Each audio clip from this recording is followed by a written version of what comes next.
تلك الرسل فضلنا بعضهم على بعض منهم من كلم الله ورفع بعضهم درجات وآتينا عيسى ابن مريم البينات وأيدناه بروح القدس ولو شاء الله ما اقتتل الذين من بعدهم من بعد ما جاءتهم البينات ولكن اختلفوا فمنهم من آمن ومنهم من كفر ولو شاء الله ما اقتتلوا ولكن الله يفعل ما يريد يا أيها الذين آمنوا أنفقوا مما رزقناكم من قبل أن يأتي يوم لا بيع فيه ولا خلة ولا شفاعة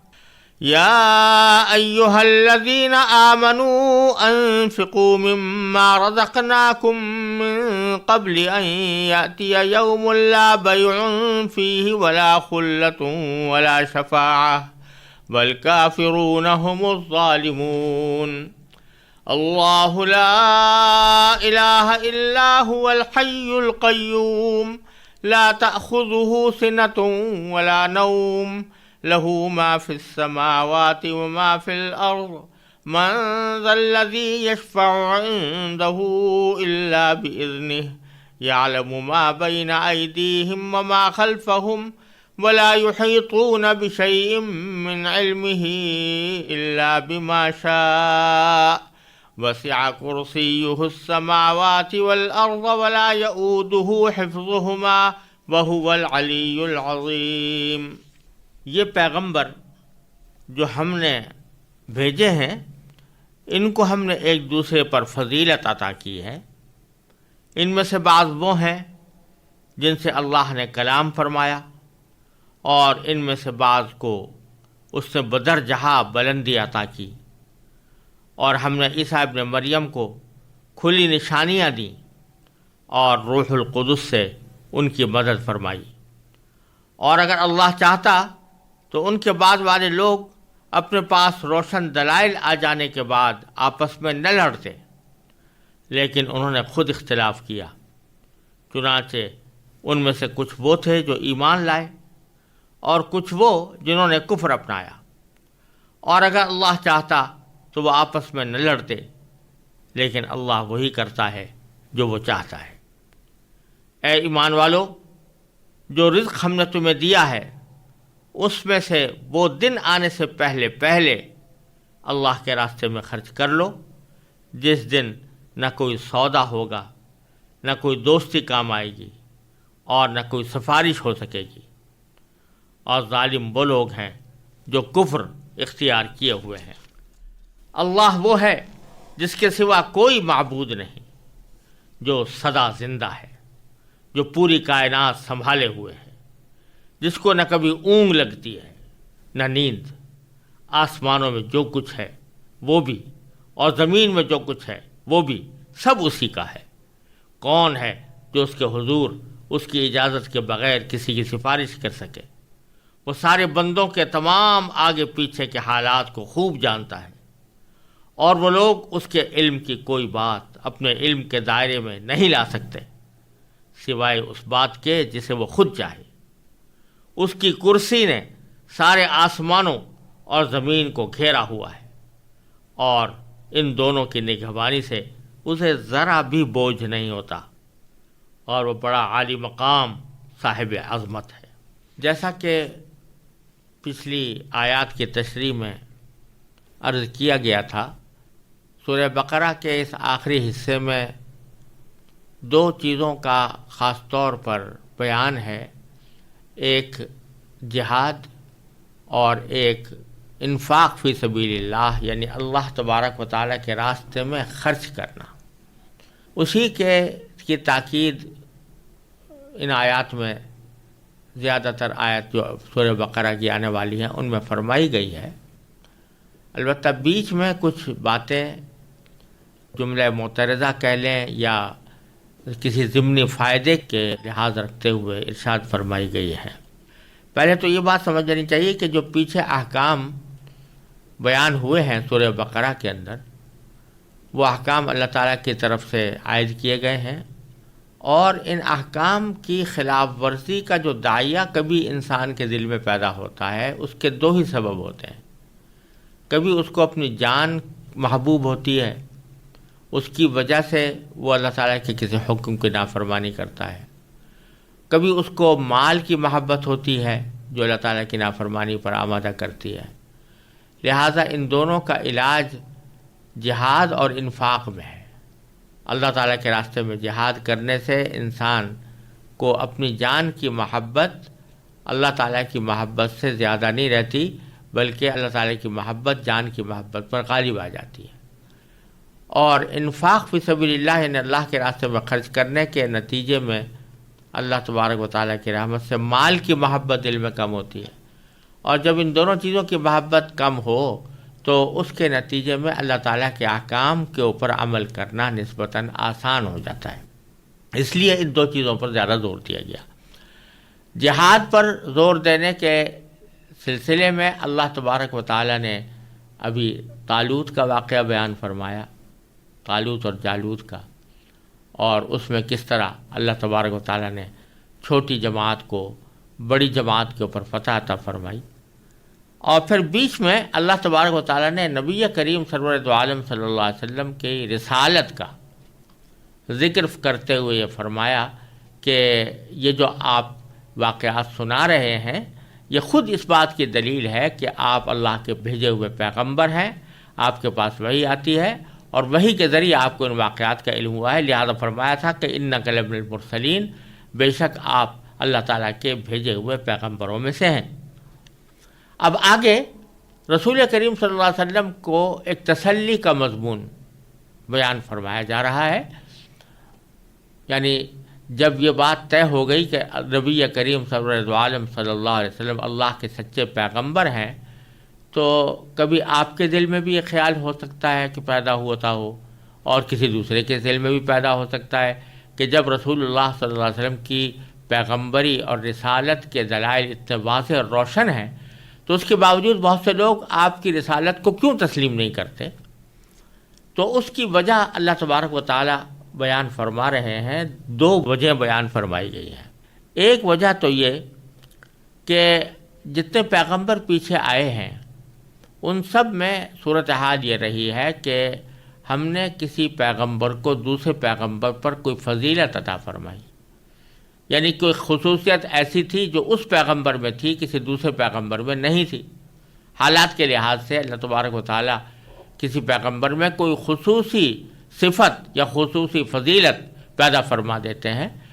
تو وہ ان کو حاصل ہوتی ہے جو بعض اوقات دوسرے انبیاء کو حاصل نہیں ہوتی۔ اب ان کے جو امتی لوگ ہیں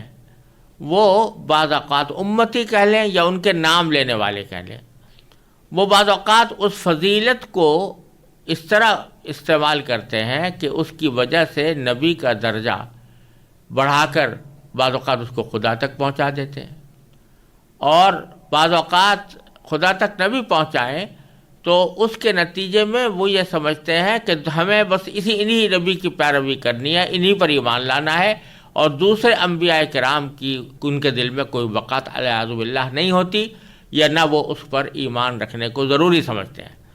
اور بس وہ اپنے ایک نبی کی فضیلت کو معیار بنا کر انہی کی حد تک اپنے ایمان کو محدود رکھتے ہیں، اور اس محدودیت کے نتیجے میں دوسرے جو پیغمبر ہیں ان کی باتوں کو سننے سے انکار کرتے ہیں۔ جیسے مثلا یہودی تھے، انہوں نے حضرت موسیٰ علیہ السلام کو بے شک فضیلت دی اور واقعتاً فضیلت کے لائق بھی تھے، لیکن انہوں نے یہ سمجھ لیا کہ اب پھر حضرت موسیٰ علیہ السلام کے بعد کوئی اور پیغمبر نہیں آئیں گے۔ چنانچہ حضرت عیسیٰ علیہ السلام جب تشریف لائے تو ان کا انکار کر دیا، ان کی بات نہیں مانی، اپنا گروہ الگ بنا لیا۔ اسی طرح عیسیٰ علیہ السلام کے جو پیروکار تھے انہوں نے حضرت عیسیٰ علیہ السلام کو اپنا پیغمبر مان کر دوسرے پیغمبروں سے انکار کر دیا۔ اب نبی کریم صلی اللہ علیہ وسلم جب تشریف لائے تو ان سے ان کے منکر ہو گئے۔ تو اللہ تبارک و تعالیٰ یہ بنیادی وجہ ایک یہ بیان فرما رہے ہیں کہ اللہ تبارک و تعالیٰ نے یہ فرمایا کہ یہ ہم نے مختلف نبیوں کو ایک دوسرے پر فضیلت دی تھی، اس فضیلت کا صحیح مفہوم تو یہ تھا کہ بھئی ہیں تو سب برحق، لیکن کسی میں کوئی خصوصیت ہے، کسی میں کوئی خصوصیت ہے، ہر گلیرا رنگ و بوئے دیگر است، اس طرح اگر اس کو لیا جاتا تو کوئی خرابی پیدا نہ ہوتی، لیکن لوگوں نے اس کو اپنی گروہی تعصب کا ذریعہ بنا لیا اور دوسرے انبیاء کرام کی توہین وغیرہ شروع کر دی، تو اس سے یہ خرابی پیدا ہوئی کہ انہوں نے نبی کریم صلی اللہ علیہ وسلم کی رسالت کا انکار کر دیا۔ تو یہود و نصارہ جو آپ کی رسالت کا انکار کر رہے ہیں وہ در حقیقت اس اپنے گروہی تعصب کی وجہ سے کر رہے ہیں۔ اور دوسرا اشارہ اس طرف بھی ہے کہ اگرچہ بڑے بڑے فضیلت والے انبیاء کرام آئے ہیں، لیکن ان کے زمانوں میں جہاں ان کے ماننے والے تھے لوگ، کچھ لوگ، وہاں ان کو جھٹلانے والے بھی بہت لوگ تھے،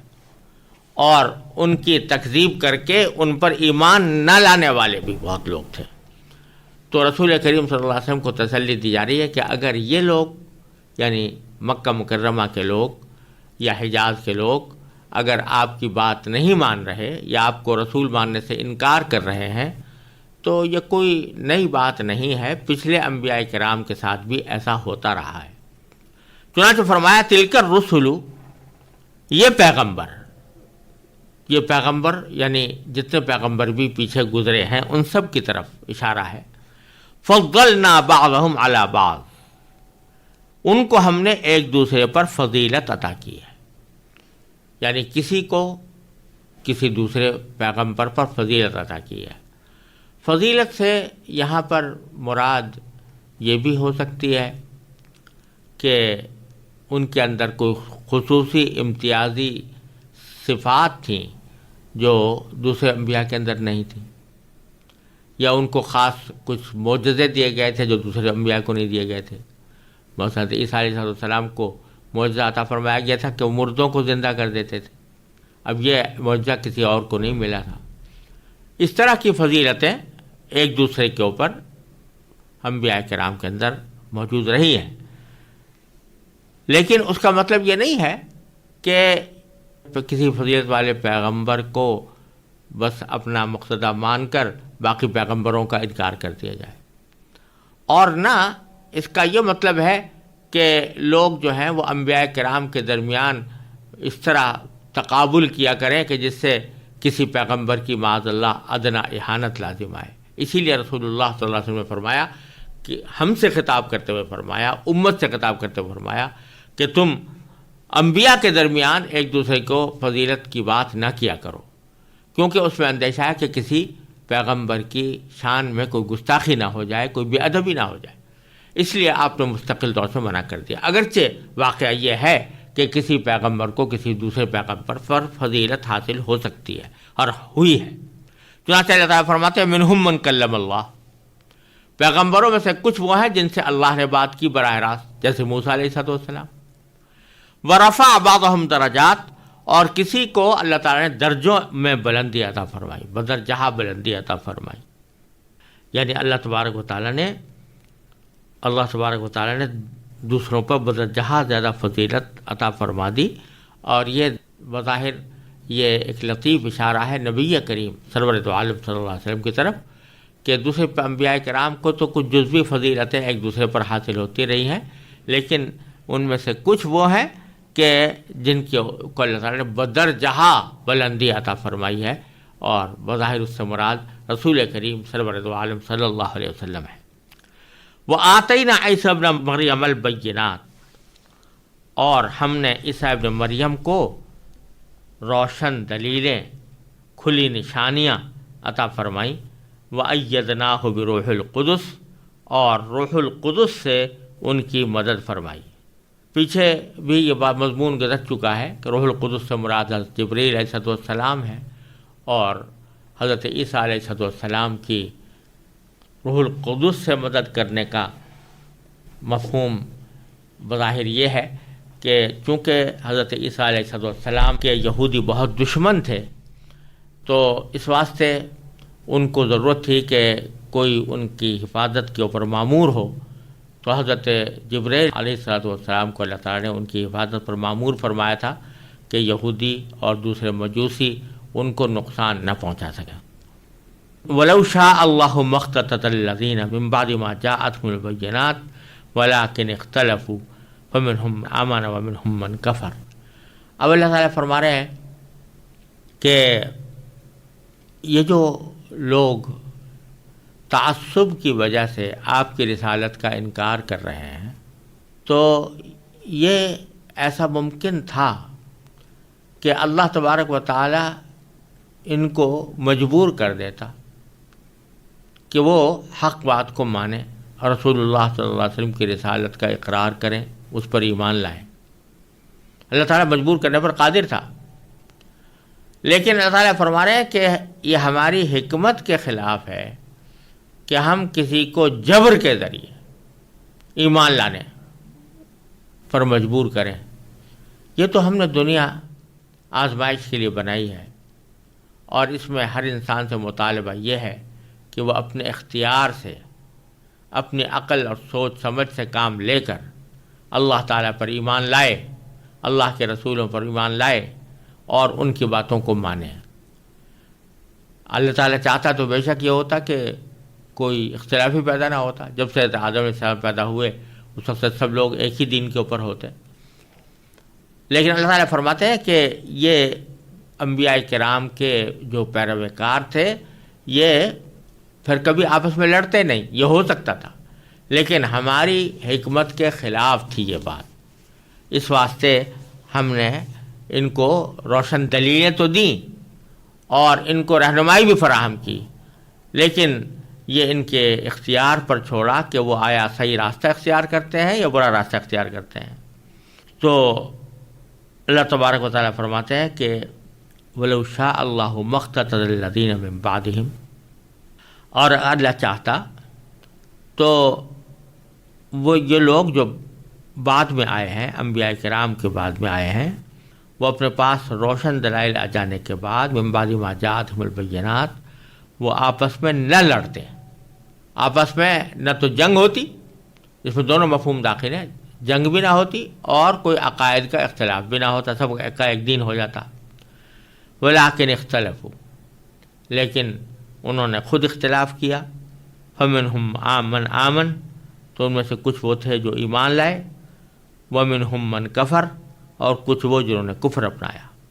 وَلَوْ شَاءَ اللَّهُ مَا اقْتَتَلُوا، دوبارہ فرمایا کہ اور اگر اللہ چاہتا تو یہ آپس میں نہ لڑتے، وَلَٰكِنَّ اللَّهَ يَفْعَلُ مَا يُرِيدُ، یہ وہی بات ہے جو قرآن کریم میں کئی جگہ فرمائی گئی ہے کہ اللہ تعالیٰ کی قدرت میں یہ تھا کہ وہ تمام انسانوں کو زبردستی ایمان لانے پر مجبور کر دیتا، اور صورت میں سب کا دین ایک ہی ہو جاتا، کوئی اختلاف بھی نہ ہوتا، کوئی جنگ بھی نہ ہوتی، لیکن اس سے وہ سارا نظام تلپٹ ہو جاتا جس کے لیے یہ دنیا بنائی گئی ہے اور انسان کو اس میں بھیجا گیا ہے۔ انسان کو یہاں بھیجنے کا مقصد اس کا یہ امتحان لینا ہے کہ اللہ کے بھیجے ہوئے پیغمبروں سے ہدایت کا راستہ معلوم کرنے کے بعد کون ہے جو اس ہدایت پر اپنی مرضی سے چلتا ہے اور کون ہے جو اس کو نظر انداز کر کے اپنی من گھڑت خواہشات کو اپنا رہنما بناتا ہے۔ اس لیے اللہ تعالیٰ نے زبردستی لوگوں کو ایمان پر مجبور نہیں کیا۔ یہ معنی ہے کہ وَلَٰكِنَّ اللَّهَ يَفْعَلُ مَا يُرِيدُ، اور لیکن اللہ تبارک و تعالیٰ وہی کرتا ہے جو وہ چاہتا ہے۔ اب جیسا پیچھے عرض کیا تھا کہ اصل مضمون انفاق اور جہاد کی تاکید و ترغیب کا ہے، بیچ میں نبی کریم سرور عالم صلی اللہ علیہ وسلم کی رسالت کا ذکر آیا تھا، اور اس کے بارے میں جو کوئی شبہ پیدا ہونا تھا اس کو اللہ تعالیٰ نے پچھلی آیات میں رد فرما دیا کہ آپ تسلی رکھیں، کچھ لوگ آپ کو مانیں گے، کچھ لوگ نہیں مانیں گے، یہی ہوتا چلا آیا ہے، اور اس کی وجہ سے آپ کو رنجیدہ ہونے کی ضرورت نہیں۔ اب پھر جو اصلی مقصود تھا انفاق اور جہاد، تو اس میں خاص طور سے انفاق کی طرف اللہ تبارک و تعالیٰ توجہ فرماتے ہوئے ارشاد فرماتے ہیں کہ یا ایھا الذین آمنوا، اے ایمان والو، انفقوا، خرچ کرو، اور لفظی معنی تو اس مطلق خرچ کرنے کے ہیں۔ کوئی شخص اگر فرض کرو تعیش کی چیزیں خریدنے کے لیے اوپر پیسے خرچ کرتا ہے، اس کو بھی انفاقی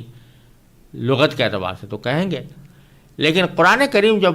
انفاق کا لفظ استعمال کرتا ہے تو بعض جگہ صراحت کے ساتھ اس کی تعیین کر دی ہے کہ انفاق فی سبیل اللہ، اللہ کے راستے میں خرچ کرنا. اور بعض جگہ صراحت نہیں ہے لیکن مراد یہی ہے کہ وہ خرچ کرنا جو اللہ تبارک و تعالیٰ کی خوشنودی حاصل کرنے کے لیے ہو، جس میں کوئی کسی غریب کی مدد کی گئی ہو، جس میں کسی شخص کی دکھ درد میں انسان نے حصہ لیا ہو، یا جس کے نتیجے میں کوئی اجتماعی بھلائی پیدا کی گئی ہو. وہ انفاق ہے جو اللہ تعالیٰ کو محبوب ہے. اور یہی مراد ہے کہ ایمان والو خرچ کرو مما رزقناکم، اس مال سے جو ہم نے تمہیں دیا ہے. اس تعبیر میں اشارہ اس طرف ہے کہ یہ جو تم خرچ کرتے ہو، اگر کسی خیر کے کام میں، بھلائی کے کام میں خرچ کرتے ہو، یہ تمہارا کوئی احسان نہیں ہے، کیونکہ جو رزق بھی تمہارے پاس ہے، جو روپیہ پیسہ تمہارے پاس ہے، جو مال تمہارے پاس ہے، وہ سب اللہ کا دیا ہوا ہے. اگر اللہ تبارک و تعالیٰ اس میں سے کچھ حصہ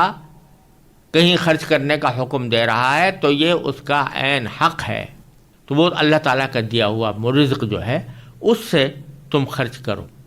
اب کوئی شخص یہ کہے کہ نہیں میں تو اپنی قوت بازو سے کمایا ہے، تو جواب اس کا یہ ہے صرف قوت بازو کے بل پر کوئی نہیں کما سکتا تھا.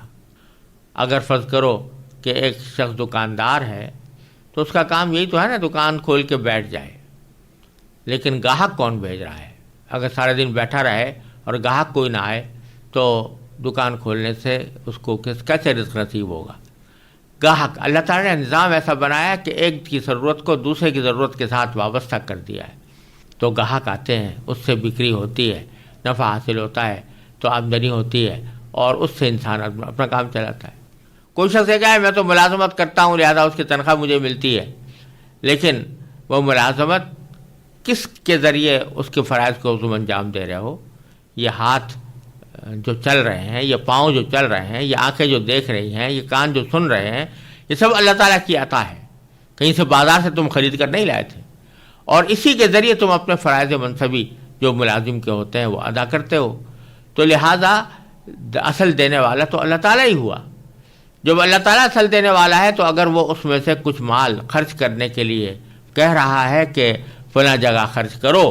چاہے وہ جہاد میں خرچ کرنا ہو، چاہے غریبوں کی امداد کے لیے خرچ کرنا ہو، یا کسی اور بھلائی کے مصرف کے لیے خرچ کرنا ہو، تو وہ تمہیں کرنا چاہیے. یا ایھا الذین آمنوا انفقوا مما رزقناکم. پھر اللہ تعالیٰ فرما رہے ہیں کہ یہ جو ہم تمہیں اللہ تعالیٰ کی راہ میں مال خرچ کرنے کا حکم دے رہے ہیں، تو ساتھ یہ بھی کہہ رہے ہیں کہ اس وقت سے پہلے خرچ کر لو کہ جب کو وہ دن آ جائے جس کے اندر نہ کوئی سودا ہوگا، نہ کوئی دوستی کام آئے گی، نہ کسی کی سفارش ہو سکے گی. مراد قیامت کا دن. قیامت کے دن آنے سے پہلے خرچ کر لو، کیونکہ قیامت کا دن آ جائے گا تو پھر تمہیں کچھ فائدہ نہیں پہنچ سکے گا، نہ کسی تمہارے مال سے تمہیں فائدہ پہنچ سکے گا، نہ کوئی سودا تم کر سکتے ہو کہ پیسے دے کر وہاں جنت خرید لو،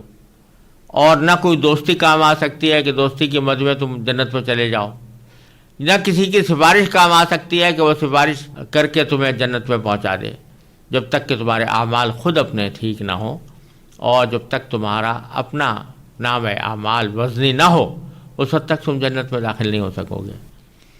تو اس وقت کے آنے سے پہلے یہاں پر خرچ کر لو، تو اس سے تمہارا ذخیرہ آخرت کے اندر انشاءاللہ جمع ہوتا رہے گا. والکافرون هم الظالمون. اور ظالم وہ لوگ ہیں جو کفر اختیار کیے ہوئے ہیں، انہوں نے سرے سے یہ ماننے سے انکار کر دیا ہے کہ مرنے کے بعد کوئی دوسری زندگی آنے والی ہے اور اس وقت کے لیے کوئی تیاری کرنی چاہیے. لہذا چونکہ وہ اس بات سے منکر ہوئے بیٹھے ہیں، لہذا اس آخرت کی زندگی کے لیے کوئی تیاری کرنے کے لیے بھی آمادہ نہیں ہے. تو وہ بڑے ظالم لوگ ہیں. آگے اللہ تبارک و تعالیٰ نے اپنی توحید کی ایک عظیم آیت جسے آیت الکرسی کہا جاتا ہے وہ نازل فرمائی ہے، اور اس کا پچھلی آیت سے کچھ ربط یہ ہے کہ اللہ تعالیٰ نے اس آیت میں یہ فرمایا تھا آخرت میں یا قیامت کے دن کسی کی سفارش کام نہیں آئے گی. یہ درحقیقت مشرکین کے اس عقیدے کی تردید تھی کہ جس میں وہ مشرکین اپنے بتوں کو، اپنے دیوتاؤں کو یہ کہتے تھے کہ ہؤلاء شفاعنا عند اللہ، یہ اللہ کے ہاں ہماری سفارش کریں گے، ہم ان کی عبادت اس لیے کرتے ہیں، ان کے آگے سر اس لیے جھکاتے ہیں، ان کو ہم اپنا معبود اس لیے قرار دیتے ہیں کہ یہ اللہ کے ہاں جا کر ہماری سفارش کریں گے۔ تو اللہ تبارک و تعالیٰ نے فرمایا کہ یہ جو عقیدہ ہے یہ شرک کا عقیدہ، یہ شرک والا عقیدہ ہے، کیونکہ ان کا اس عقیدے کا مطلب یہ نکلتا ہے کہ اللہ تبارک و تعالیٰ تو ان کو کام سونپ کر فارغ ہو بیٹھا، اب وہ کچھ نہیں کرتا، اور نہ اس کو لوگوں کے بارے میں پوری طرح معلومات ہیں، بلکہ یہ جو بت ہیں یا دیوتا یہ ان کو آ کر بتاتے ہیں کہ فلاں شخص کی آپ قبول کر لیجئے، فلاں شخص کو فائدہ پہنچا دیجئے، فلاں شخص کو رزق دے دیجئے، فلاں کو اولاد دے دیجئے، یہ سب سفارشیں کرتے ہیں، تو ان کی سفارش کی بنیاد پر اللہ میاں وہ کام کر دیتے ہیں۔ تو یہ سارا مشرکانہ عقیدہ تھا۔ تو اللہ تبارک و تعالیٰ نے اس مشرکانہ عقیدے کے جواب میں ایک ایسی آیت نازل فرمائی جو اپنی عظمت کے اعتبار سے، فصاحت و بلاغت کے اعتبار سے، جامعیت کے اعتبار سے، تاثیر کے اعتبار سے قرآن کی بڑی عظیم آیت ہے، اور اس کو آیت الکرسی کہا جاتا ہے۔ اور اس میں یہ بات بھی صراحت کے ساتھ کہہ دی گئی ہے کہ اللہ تعالیٰ کی بارگاہ میں کسی کی سفارش نہیں چلتی سوائے اس کے کہ اللہ تعالیٰ خود ہی کسی کو اجازت دے دے یا حکم دے کہ تم سفارش کرو، تو بے شک پھر اس کی سفارش اللہ تعالیٰ قبول فرما لیتے ہیں۔ لیکن جو اللہ تعالیٰ کی مرضی کے بغیر خود اپنی خواہش اور اپنی مرضی کے مطابق کوئی آدمی جا کر سفارش کرنے لگے تو اللہ تعالیٰ کے ہاں اس سفارش کا کوئی مقام نہیں، اور نہ اللہ تعالیٰ کے ہاں وہ چل سکتی ہے، نہ ایسا کوئی شخص سفارش کر سکتا ہے اللہ تعالیٰ کے اذن کے بغیر۔ تو اس بیان کے لیے اللہ تبارک و تعالیٰ نے آگے اللہ آیت الکرسی نازل فرمائی ہے، اور بعض احادیث کے اندر آیا ہے کہ یہ قرآن کریم کی عظیم ترین آیت ہے۔ اللہ تبارک و تعالیٰ نے قرآن عظیم میں سب سے زیادہ عظمت والی آیت یہ نازل فرمائی ہے۔ اور حضرت ابو ہریرہ رضی اللہ تعالیٰ عنہ کی ایک روایت میں رسول کریم صلی اللہ علیہ وسلم کا یہ ارشاد منقول ہے کہ سورہ بقرہ میں ایک آیت ہے جو سیدۃ آیات القرآن ہے، یعنی قرآن کریم کی آیات کی سردار ہے، اور اس میں یہ بھی مذکور ہے کہ جس گھر میں وہ پڑھی جائے شیطان اس سے نکل جاتا ہے۔ اور سنن نسائی کی ایک روایت میں ہے کہ رسول اللہ صلی اللہ علیہ وسلم نے ارشاد فرمایا کہ جو شخص ہر نماز فرض کے بعد آیت الکرسی پڑھا کرے تو اس کو جنت میں داخل ہونے کے لیے موت کے سوا کوئی چیز مانع نہیں ہوگی، یعنی موت کے بعد فوراً وہ جنت کے آثار اور راحت و آرام کا مشاہدہ کرنے لگے گا۔